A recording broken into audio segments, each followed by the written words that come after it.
Hello, my lovely Chet Chatters.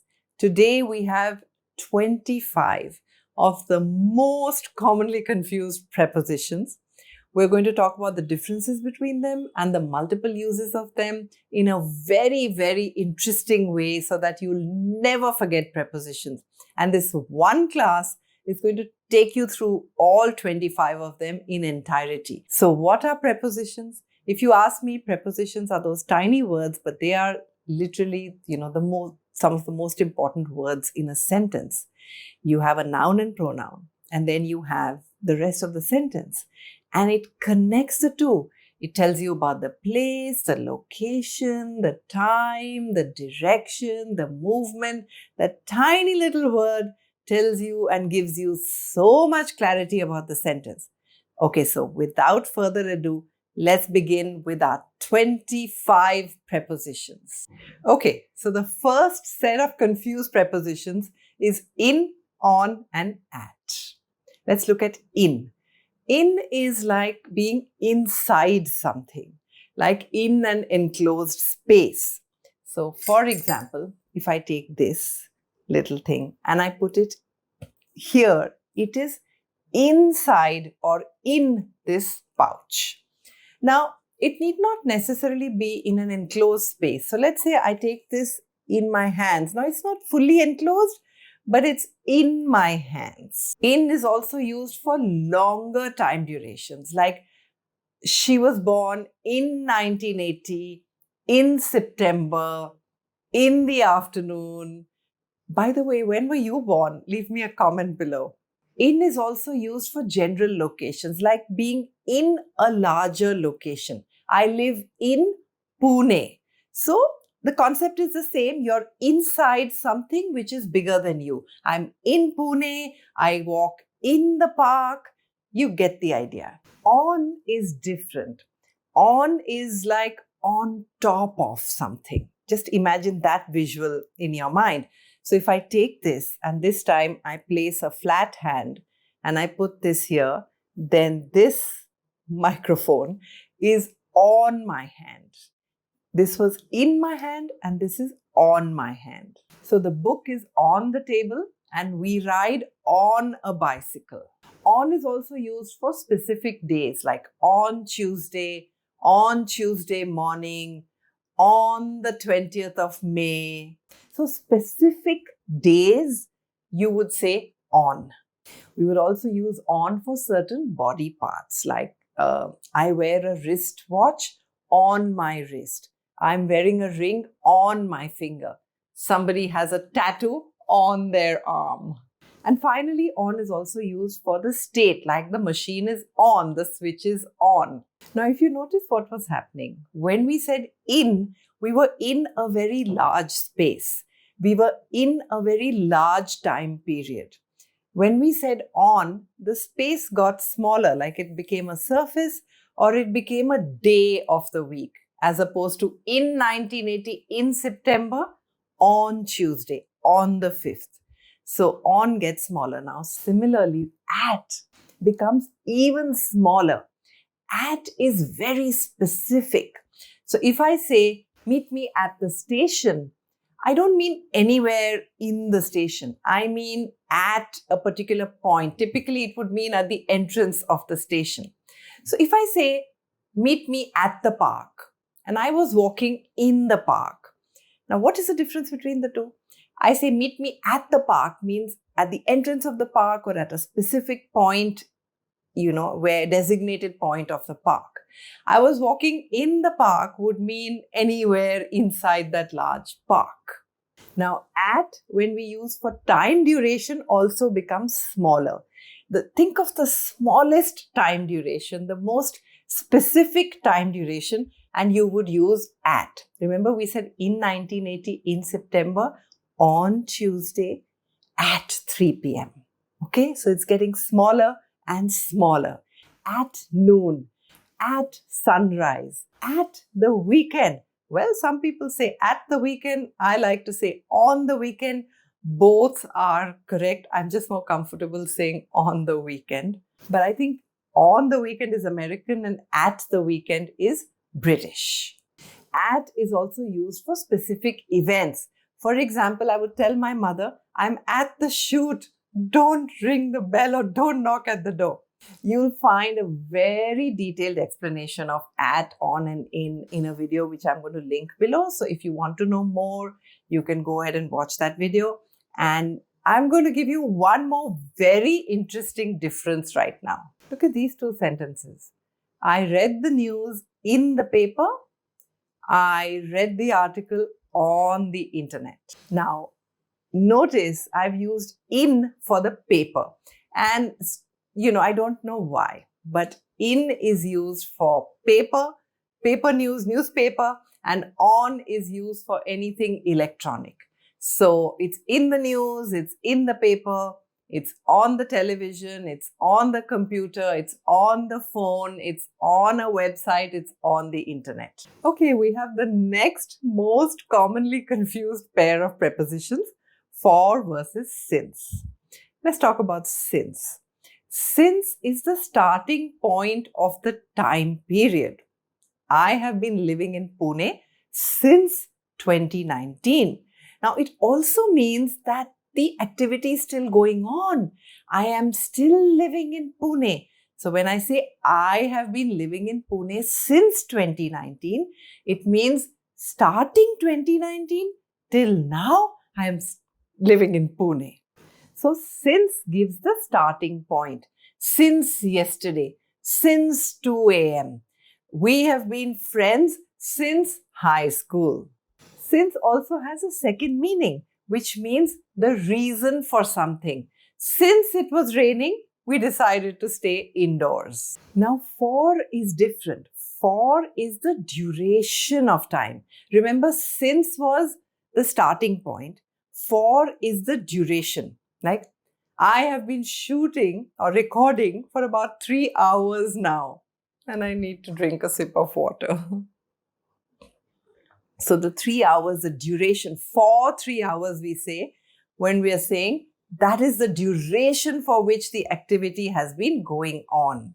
We have been friends for 10 years. So with since we said, we have been friends since high school. We have been friends for 10 years, which means that the high school point was 10 years ago, and since high school, for 10 years, we have been friends. And both of these words mean that we are still friends. The activity is continuing. Okay, let's talk of the other uses of the word for. One use was duration, we saw. The second use of the word for is purpose. This glass is for drinking water. The purpose of this glass is to be used for drinking water. But when you compare it to since, I would say, since you were thirsty, here's a glass of water. So that's the reason. Since you were thirsty, have some water. But this glass is for drinking water. The purpose is for drinking something. So that's the difference between for and since. There are some other uses of the word for as well. For indicates the intended recipient. This glass is for you, or I'm happy for you. For is also used for support or agreement. I am for the new policy. Another use of the word for is for exchange. I bought this for $200. And now another pair of prepositions that causes enough confusion is over and above. Now, over generally means directly on top of, like the plane flew over the city. Now, if I take this and I have this on top, I will say this cloth was over the microphone, which also means that we are talking about covering something, and that could mean over. Like I took a blanket over my head. He held an umbrella over his head. Now, over also means movement of something at a height, like the birds flew over the trees, the plane flew over the clouds. And it need not be that high. It can also be me jumping over a puddle. So to summarize, over means being directly above, not like there or there. It's not like that is not over me. It is directly above. Could be covering, and there could be movement across. If one of these 2-3 things are there, then we're talking about something being over. Now, over has a few other meanings as well. One of them being control or superiority. She presides over the committee. Over also means more than a certain number or an age. There were over 100 people at the party last night. You need to be over the age of 18 to get a driver's license. And over is also used during an event. We had a long discussion over coffee last evening. Okay, so if over means something is directly on top, and it means it's covering, and it means there could be movement, then what is above? Okay, above is a comparison. Like this remote is above the mic, which means that it is at a higher level than this. When we use the word above, that is what we are trying to do. We're also saying, so there's a light above my table, there is a shelf above my, table. So all of these things mean that there is something at a higher level compared to something else. Now, one important thing is that there is no contact between the two. Now, if I say that the remote is above the mic, this is how it would be. But if I do this, then I would say that the remote was sitting over the mic. The moment there's contact, it's over. No contact means above. So which is correct? The aeroplane flew over the clouds or the aeroplane flew above the clouds? Both are correct. When you say that the plane flew over the clouds, your intention is A, that it is directly on top of the clouds. 2, you could be feeling that it is covering the clouds. C, we're talking about movement. Now, when we say that the plane flew above the trees, above the city, above the clouds, what are we trying to say? We're trying to talk about the level. We're trying to say, this is the level of the trees, this is the level of the crowds, and not crowds, but clouds. And this is the level of the plane. It is at a higher level, not necessarily directly above, not necessarily in contact. So the idea with above is to show this higher level. So you say above sea level. You also say above average. The performance was above average. The above is also used for superiority, like the officer above me is very strict. And there is one more use of this word above, which once again connects to being at a higher level, but it means beyond reach. Like this is above all suspicion. It is not affected by, and it is beyond all reach. Now think of these two situations. She held her umbrella over her head, or she held her umbrella above her head. What is the difference between the two in your mind?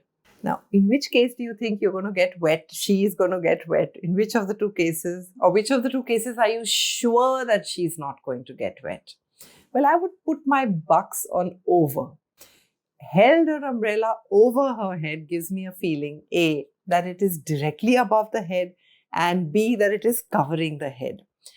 Holding an umbrella above the head simply means that it is at a higher level than the head. It could be really, really high, and it's of no use because the wind is blowing the rain my way. So that's the difference between, think about over and above in that way. Also look at these two sentences. The population is over 1 million. His scores are above average. So over is over a particular number, over a particular age, and above is always above a certain level. Okay, now that we've understood the difference between over and above, what does over and above mean? Does it mean something extremely high? No. English is strange. So over and above means something in addition to, something extra beyond what is expected. Like your dedication and perseverance towards prepositions is over and above that of an average student. It's extra, it's beyond what an average student would put in. So that's over, above, and over and above. So that brings us to the next commonly confused pair of prepositions, which is under and below. And we'll do this quickly because the logic is very similar to over and above. Under means directly below, like this mic is under this remote, or the dog is sitting under the table. It means directly below. It also means there could be contact, and there also means that there could be a covering. She was under the umbrella. He was hidden under a blanket. Under also means below a certain age and below a certain number. You need under 100 people for the boat to, float, or all the children were under the age of 10. So under has two more meanings. One is that it means there's a lower status, for example. So he was under the management or under the law. Similarly, under also means to be in a state, for example, under the influence of painkillers or under a lot of pressure, to be in a certain state or condition. Well, below is the opposite of above. So it means below a certain standard or a level. So you would say the temperature is below freezing point, or their scores are below average, or the submarine went below sea level. It also means, once again, that there is not necessarily directly, it's not like under where you have to be directly, at a lower level. You could be just at a lower level, but, at a different plane. So you are below. There is also a lack of contact. So you could say below the horizon.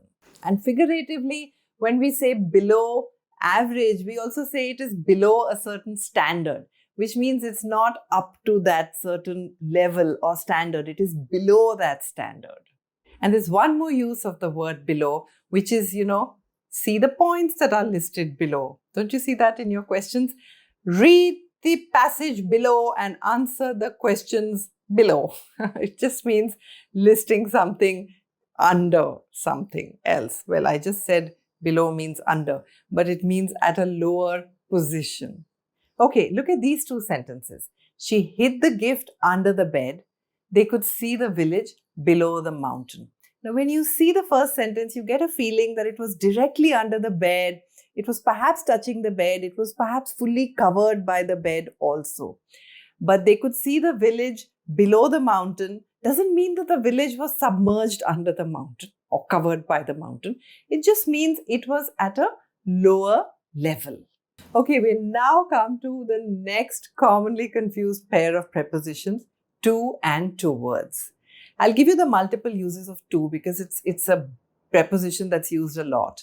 But first, let's talk about the difference. She went to the store. She went towards the store. What is the difference? Okay, when you say she went to the store, it means she was going, the destination was the store, and you're almost certain that she would have reached the store. But when you say she went towards the store, what you're trying to say is that she went in the direction of the store. But, I don't know where she was going, but, she was going towards the store, towards that straight road there, and then she took a left towards the market. I don't know, but where she was intending to go, maybe somewhere completely different. So when you say to the store, you mean that is the destination. And when you say towards something, it means that is the direction. Now, of course, to being a word, big preposition, there are lots of other uses. For example, it could be a recipient. She gave the book to him. It could be a relationship. She was advisor to the president.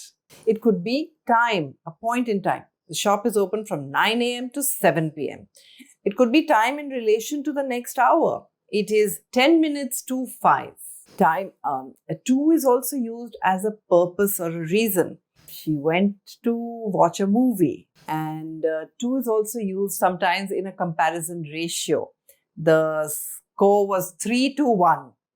3 is to 1, which means One person was 3, the other one was 1. You're comparing them and you use the word to. And also talking about comparisons, you would say, I prefer tea to coffee, which means tea over coffee, or I prefer tea rather than coffee. But you would say, I prefer tea to coffee. So, okay, good. To has a lot of different uses, but remember, to is talking about a destination. Now, the only exception here when it comes to the usage of to is that to is also used as an infinitive.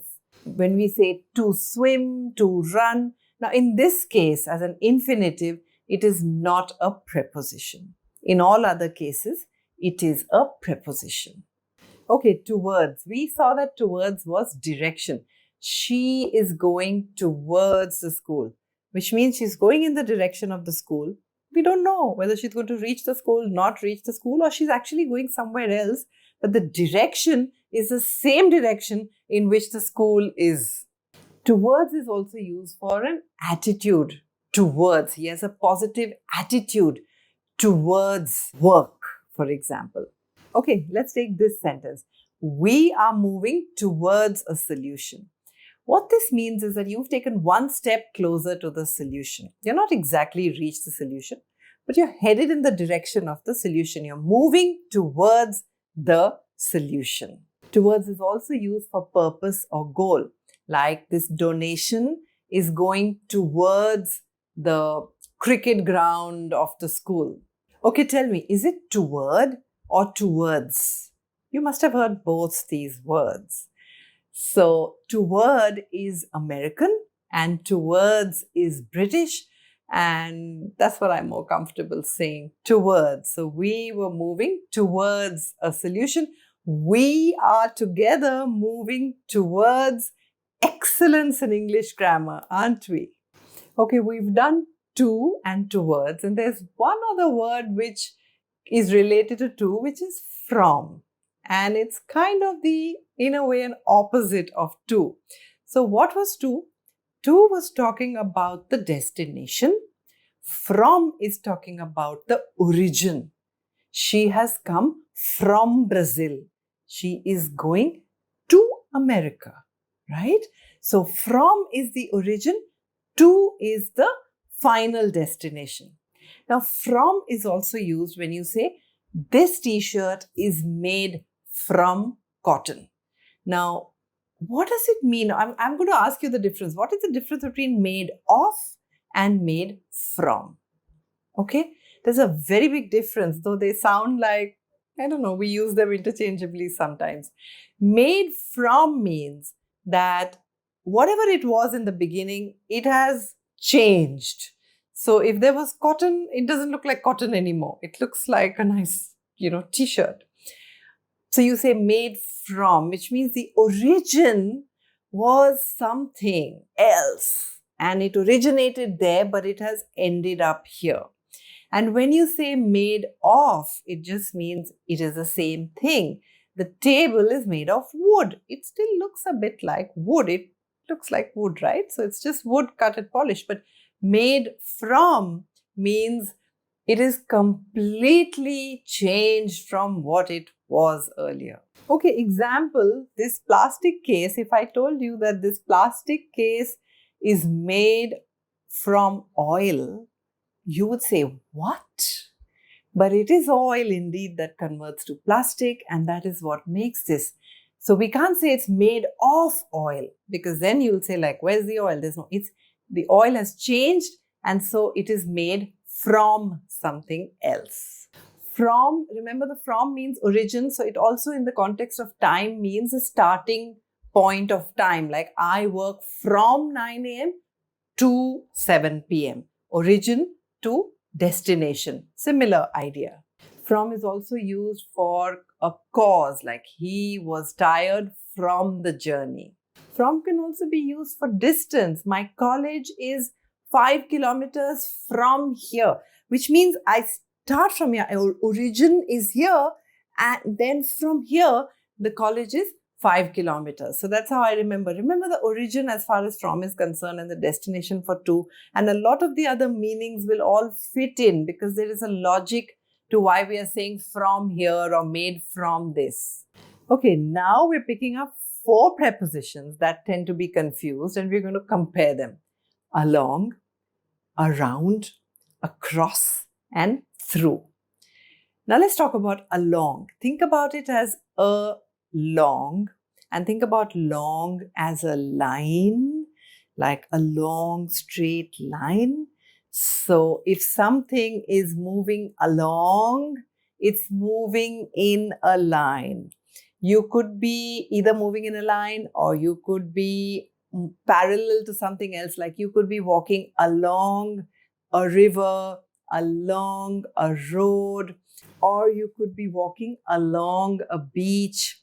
You could have lamps that are placed along the path. But basically, when you think of along, think of it movement in a straight line parallel to something else like a road or a river or a beach. Now, think about around. And the answer is in the word itself. It is around. So the movement is circular. It is surrounding something. They sat around a fireplace, or she danced around the trees. Okay, so you may say she looked around the room, which means all around in a circle, literally all encompassing the room, her gaze went. So typically when you're saying around, you mean in a circular fashion surrounding something else. Around also has 2 more meanings. One is like an approximate time or value, like I'll be there around 3 p.m. or this cost me around 100 rupees. Around also means when you talk about various different locations, like they have traveled all around Europe. Okay, across. And think of the word cross and thinking of like crossing the road. So when you keep that in mind, across, or think about like a cross, like something going from one end to the other end. So across literally means you go from one side to the other. You go across a field, you go across the road. And even if you don't go, you can say the shop is across the street or it's across the bus station, which means it is at the other side of something and you have to go across the lake, which means you have to cross the lake like this and go. Okay, there's one more meaning of across, which is like news spread across the entire country. So imagine that this is the country and news spread this way, traveled from here to there and there to there and there to there, all in crosses across the entire country. Okay, and through. You go through something, which means you enter something and then you come out of it at the other end. The train went through the tunnel. I went through the forest. Now, when you go through something, that thing is covered and you enter and you exit at the other side. So you would say, I went across the field because the field is open. But you would say, I went through the tunnel because the tunnel is not open, it's covered. You enter and you exit. Okay, some other quick meanings for the word through. Through is also used for a period of time. She worked through the night, or for means or method. She succeeded through her hard work. And you could also use it to mean an entire document, like she went through the entire document. She went through the document means she read it completely. So if we summarize the 4, along, around, across, and through, along would be walking along the river, along the beach, along the road in a line, walking around the park, walking around the tree, going in a round circle, walking across the field, across the lake, across the river means just crossing something, going from one end to the other. And going through something means that it's covered, you're going inside and you're coming out at the other end. Okay, and then we come up with our trio, between, among, and amid. You know between, of course you do, it's an easy one, but let me just explain this to you. Where is the red button orange button on this remote? It is between these two white buttons on the top, right? So it is in the middle of two distinct things. That is what we say between for. When you are sitting between two people, you are in the middle and these two people are around you. You are talking about something which is in the middle of two distinct entities. Two distinct entities. Like the book was between the two lamps. Now, between is also used in other contexts. You can say there is a strong bond between the siblings. There could be more than one sibling we are talking about here, but in this case, when you're talking about the relationship, you could say there is a strong bond between the siblings. Between is also used for time, like you can come anytime between 1 p.m. and 2 p.m. Again, what's happening? 1 p.m. and 2 p.m. are distinct entities, and we're talking about the middle part. You can come anytime between 1 p.m. and 2 p.m. Between is also used for choice. You have to choose between the red dress and the blue dress. Once again, they are two distinct and you are somewhere in between of the two and you have to go either towards the red or towards the blue dress. Now, usually I told you that between is used for two entities, but there is an extended use of this when there are more than two entities, but each one of them is distinct. They are not one group. So, for example, you may say that she had to choose between going to Delhi University and Bombay University and Pune University and Gujarat University. Okay, maybe she got admission to all the four universities. She had to choose between them, and this time there are four of them, but I'm still saying between them, and I'm not using among or amid. I'll talk about among and amid later.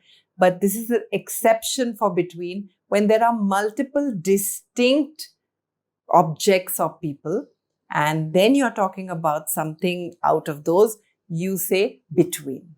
Now, among. Okay, among is used when something is in a group, more than two, or rather, let me say three or more things or people, and something is in that. And now those three or four things usually are similar. They're not very distinct. For example, she found her keys among the pile of clothes. So you've got all the clothes are similar and then she found the keys, but there are more than two, more than three clothes. So you said among the clothes. You would say she distributed sweets among the class children, the students. Okay, so all of them are in a group, but they're similar and you distribute among them. Now, amid is when something is in the middle of a situation or an environment or something abstract. For example, they found themselves amid the confusion, or she remained calm amidst the entire storm. So it could be confusion, it could be storm, it could be turmoil, it could be noise. When something is in a certain environment or an abstract elements, and then it is in the middle of that, you would use amid or amidst. Like they thrive amid challenges. Okay, now let's talk about into and onto. Remember, in was inside of like an enclosed space, but into means to go from outside to inside. Like she walked into the room. There's a certain movement associated with the word into. You are entering a space. He turned into the driveway. Similarly, when we look at the word onto, remember on, what were we saying on? It was on a surface. And when you say onto, it means it lands on the surface. Once again, there is movement. The cat jumped onto the roof, or she climbed onto the bed. So onto means on top of. Into was inside, going inside. So into and onto means movement in a certain direction. It could be movement in the in direction or the on direction. Okay, now let's talk about off with a single F and off with a double F. Are they the same and can they be used for the same situation? Absolutely no. In fact, I would say they are very different. O with a single F is about belonging to, connected to, and O with a double F is actually disconnecting. Let me explain this to you. So the cover of the book is red, which means the cover belongs to the book. The book possesses the cover. There is ownership. The cover of the book is red. It could be even a part of a whole, a slice of the pizza. Again, the slice belongs to the pizza, right? Made of. This ring is made of gold. Remember, we did made from, where we said that in made from, the thing gets transformed into something else. Made of means it is part of the same. It belongs to the same. It's the same gold. It's become a ring. So of is kind of, there's a belonging, there's a possession, there's the same material. And that is what of is actually in spirit. So when you look at all the different meanings, it also could mean cause, like they died of illness. And it also could be a relationship, like a friend of mine. And sometimes of is also used for quantities, like you could say a teaspoon of salt, a cup of sugar. Now the OFF of is used when you're talking about separation or removal. Take your shoes off. Disconnection. Switch the light off. Like distance. The restaurant is off the main highway. Means it's away from the main highway. It's also used for a physical position, implying that it is not on. So the cat jumped off the table. Means it was on the table and then it jumped away from the table. So again, we're talking about displacement, going away, distance, disconnection, cancellation. The event was called off, or even discount or reduction. 20% off, which means 20% are removed, taken away from the main price. So you get the idea. OFF is in extension, taking away, removing, disconnecting something. So OF single F is used for possession or belonging, like you would say the leg of the table. And OFF is used for separation or removal. Okay, let's look at beside versus besides. Beside means at the side of. Like this is beside this. They are side by side, So it's a position. It's at the side of or next to. She sat beside her friend in class. Besides has an extra S. And I want you to think about it like that. Think about that S being extra, which means besides means being in addition to, extra, over and above. Remember, over and above also meant extra. Okay, so besides pizza, he also likes pasta, which means in addition to pizza, over and above pizza, he also likes pasta. Besides also means except for. Besides Jack, no one else came to the party, which means except for Jack, no one else came for the party. So beside is a position. The lamp was beside the bed. And besides means in addition to, apart from, except from. There was no one else besides him on the beach. Okay, so there we have it. 25 commonly used prepositions. And we've sorted all the confusion and given examples and explanations. And I hope you love this episode. Go back and see our entire grammar series. And if you really like this, leave me a comment below. And we're going to do more such series and episodes on prepositions. See you next week. Bye-bye.